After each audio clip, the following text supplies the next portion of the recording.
tuning in to Lele on the Go. So I am wanted to talk about expectations. Okay, now I'm getting better light. It's kind of sunny out here in Florida, but a lot of things had happened in the last few days, and I'm like, kind of tuning in, trying to get my own ideas, formulating my thoughts of this thing of expectations, right? It seems that a lot of, I don't know, people set these expectations on you, and of course you have expectations from the world as well. But I'm just trying to understand, like, why people have, why, or not why, but trying to understand how that comes about and how to really like keep yourself from going crazy trying to meet these expectations of people. My birthday just passed, right? So I'm officially 39. Okay, 39, and I spent a lot of time living by myself and other things, just really understanding what it is I want and what I don't want. So if those who are single, I mean, this is what this channel is really about, for the single, thriving young woman to fully understand who they are, and what's their path, what's their desire, purpose in life, right? But just also kind of taking life for what it is, being able to maneuver through it. And as you get older, you become much, much wiser, right? Okay, so anyway, I was listening to, I think, Cora Jakes, which is TD Jakes' daughter or whatever, and his and her husband are getting a divorce, right?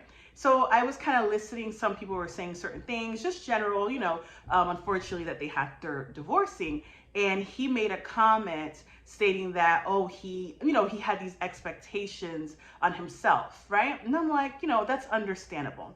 And then I also listened to Devin Franklin. I think he did like a follow-up on his divorce, and he was saying that he was tired of being perfect.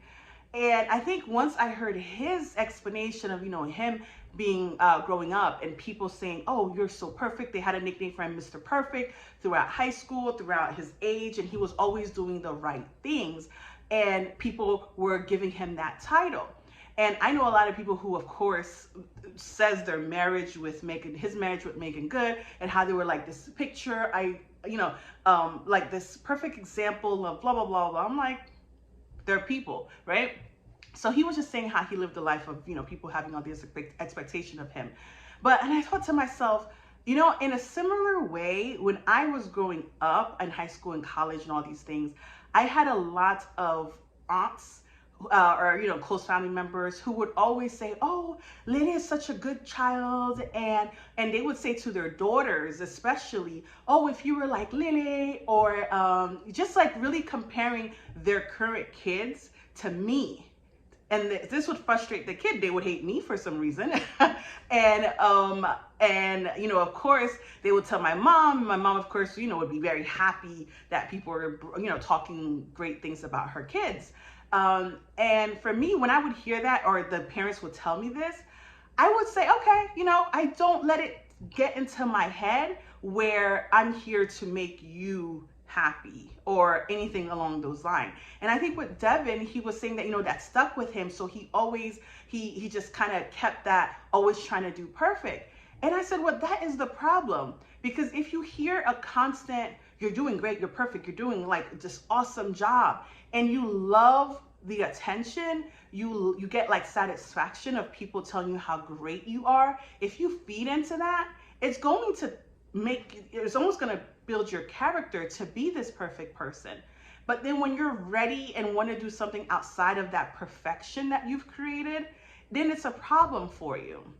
So I was really bothered by just the idea that a lot of people have this thing where they take whatever people say about them, and then instead of just letting it be said to you and be done with it, and say, thank you, whatever, they put it in their minds and create this own illusion like, wow, because I'm getting so much compliments, I got to keep doing this. And you're feeding off of it and you're actually liking it. That's the reason why you continue to live that certain lifestyle, to continue to portray it. So it's not coming down, on people, but it is just really, a lot of years of therapy, you really have to think what's the real reason why you have these expectations, right? Because people did not do it to you. They may have said something. A lot of people may say the same thing, but you took it as, this is the character I want to portray, because you liked the idea of people saying all these things about you or rewarding you or whatever the case might be. So I was having the same discussion with my sister, and I was just like, well, she was telling me that some other family members are always telling their kids how great she is. And I was just like, I don't know if it's really me, but, or maybe my sister and my brother. Unfortunately, it's not really our fault that we are who we are and we were raised a certain way. And trust me, we were not trying to be nobody's perfect of anything. But then when I was talking to my sister, I said, you think the parents just compare their kids to us because they themselves don't know how to get their kid to do right or be the way that they want them to? Because my mother, and I was telling my sister, I was like, I don't ever recall my mother comparing us to somebody else's kid or saying, oh, you should be like this, or trying to favor some kid over us. I really haven't ever recall that happening. And then my father, he just be wanting the most. So even though he never really compares us, but it seems like anything we do never is good enough for him. I don't know. But even the idea is like, when I'm thinking as when we want to do something, we never, like at my age, even like now, I was having a discussion with my cousin, even now, that we don't really, like, I didn't do a lot of things in college and high school because my parents always had this fear, created this fear in me. And a lot of Haitian parents have that too. But they create this fear in their kids. So then you always kind of grow up like not wanting to do certain things or knowing that you can't. So you don't even bother asking. But what you grow up with these things, these notions in your mind, and being like really small-minded because you're not allowed to do these things. But yes, it is in a way for the parents to protect you from like danger. But I really think that a lot of it is that the parents are protecting you from what other people are saying or would say. Because I think like a lot of people got to do some of the things that I never did or, would have never thought of doing, but nothing happened to them.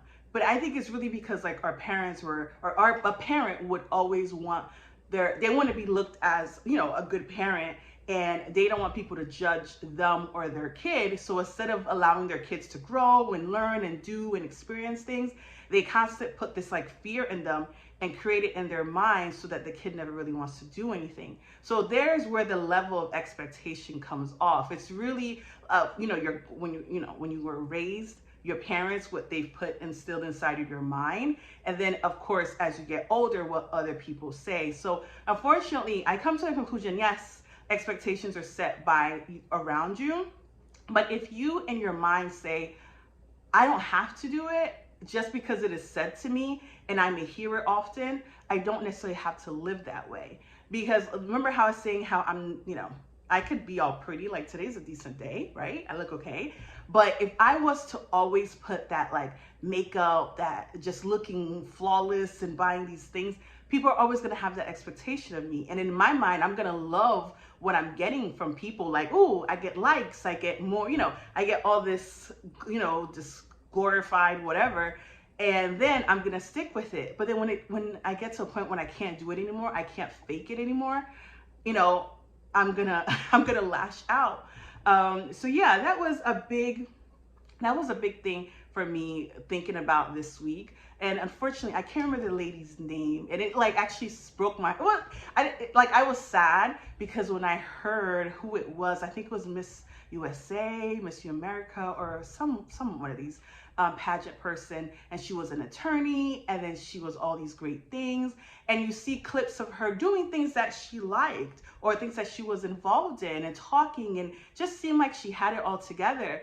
And then she committed suicide, like, well, yeah, allegedly, off of a building. And it was like, wow, like even, and I want to say like, the pressure of the world and pressure of, just trying to keep up, I would say would probably be a reason why you just want to like, what, I don't want to do this anymore. Or maybe there was some other reasons, but a lot of people, even the actor, I can't remember her name, her son also did that same week or a week before. And it was just so sad to see that people have in their minds of what, what they want, and their what they want to do, and then people put expectations. But I really don't think it's people putting expectations. You could really remove those expectations from your mind if you don't let that sit in your mind and really like, oh, I like this, or I want to portray it, this is what I want to be. Don't do that. Don't give people the satisfaction of, oh, sorry guys.